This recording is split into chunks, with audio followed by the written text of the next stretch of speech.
बिस्मिल्लाहिर्रहमानिर्रहीम। अस्सलाम वालेकुम। ये उस वक्त की बात है जब मेरी उम्र तकरीबन 8 से 9 बरस थी। मैं जब भी बाहर खेलने जाता था अपने मोहल्ले के दोस्तों के साथ, तो उस वक्त सामने घर से आता हुआ मुझे एक अपनी ही उम्र का बच्चा दिखाई देता था। कहता मैं भी आप लोगों के साथ खेलूंगा, मगर कोई भी बच्चा उसकी बात का जवाब नहीं देता था। मगर जब मैं उसे यूं इस तरह मायूस देखता तो कहता, हाँ हाँ आ जाओ खेलो, तुम भी हमारे साथ ही। वो इस तरह खुशी खुशी खेलने लग जाता था, मगर कोई भी बच्चा ना तो उससे बात करता था, ना ही कोई उस पर तवज्जो देता था। मुझे वो बच्चा बहुत ही मासूम दिखाई देता था। वो अकेला कभी कभी हम बच्चों को खेलता देखकर अपने घर की खिड़की से ताली बजा बजा कर हंसता था। जब मैं अपने साथ के बाकी दोस्तों से कहता तो वो लोग मुझ पर हंसते थे, कहते ये पागल हो गया है, इस घर का कौन सा बच्चा वहाँ, उस सालों से कोई नहीं रहता। वो घर तो बिल्कुल वीरान सुनसान है, एक अरसे से बंद है और खाली है, वहां कोई नहीं रहता। मैंने जब सुना तो मैं समझा मुझे ये दोस्त पागल बना रहे हैं। मैंने अपने घर जाकर एक बार अपनी अम्मी से उस घर के बारे में पूछा, तो अम्मी का भी वही कहना था जो उस दोस्त ने कहा था कि वो घर तो सालों से बंद और वीरान है, वहां तो कोई रहता नहीं, वो ऐसे ही खाली पड़ा है। मगर मैं इस बात को मानने के लिए हरगिज राजी न था, क्योंकि रोज मामूल की निस्बत मैं उस घर की खिड़की में खड़ा सिर्फ एक ही नहीं, अब तो और भी बच्चे मुझे वहीं खड़े दिखाई देते थे। और एक रोज मैं गली में बैठा था, जब 2 बच्चे मेरे पास आए और कहने लगे, तुम हमारे दोस्त बनोगे कासिम? मैं हैरत से उन्हें देखने लगा। मैंने कहा, तुम्हें कैसे पता मेरा नाम कासिम है? वो कहने लगे, दोस्त हमें तो सब कुछ पता है, और तुम हमारे दोस्त बनोगे? मैंने कहा, हाँ हाँ क्यों नहीं। मैं नए दोस्त बनने की खुशी में पागल होने लगा। अब वो बच्चे रोज मेरे साथ आकर खेलते थे और मैं भी उनके साथ खुशी खुशी खेलता था।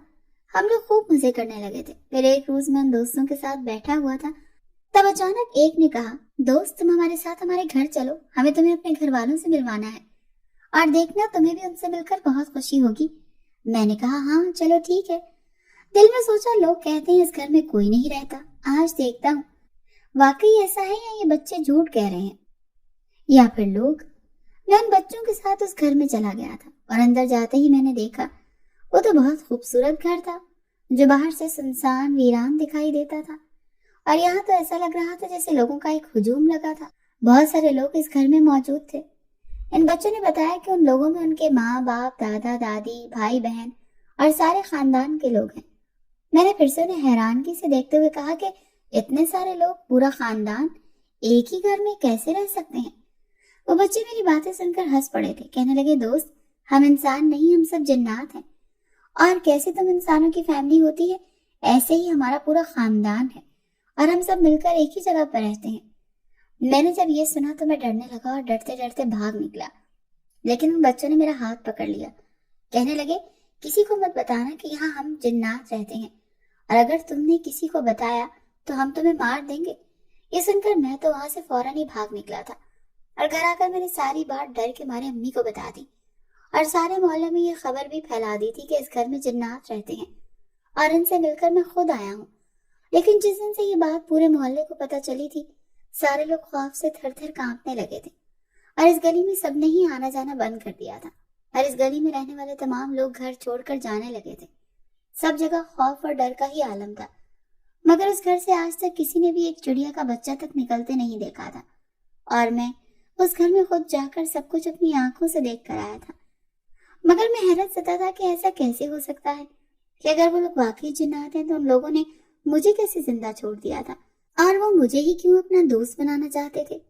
शायद मैं बहुत बहादुर था, या फिर मैंने उन्हें पहली बार देखा था और किसी ने आज तक नहीं देखा था। मगर जिस दिन से ये खबर मैंने मोहल्ले में बताई थी, सब लोगों का डर के मारे जीना ही हराम हो गया था। उस दिन से कभी किसी को इस घर से डरावनी चीखों की आवाजें आने लगी थी, और कभी कोई अंदर बाहर किसी को आते जाते दिखाई देता था, और इस तरह उन जन्नात ने सारे मोहल्ले में लोगों को अब तंग करना शुरू कर दिया था। फिर सब मोहल्ले वालों ने मिलकर पूरे इलाके में जगह जगह हर गली में पढ़ाई करवाई थी, और इस तरह कुछ दिनों बाद सबको इन जन्नात से छुटकारा मिल गया था, और वो इस घर की हद तक महदूद हो गए थे। उन लोगों ने सबको तंग करना रोक दिया था।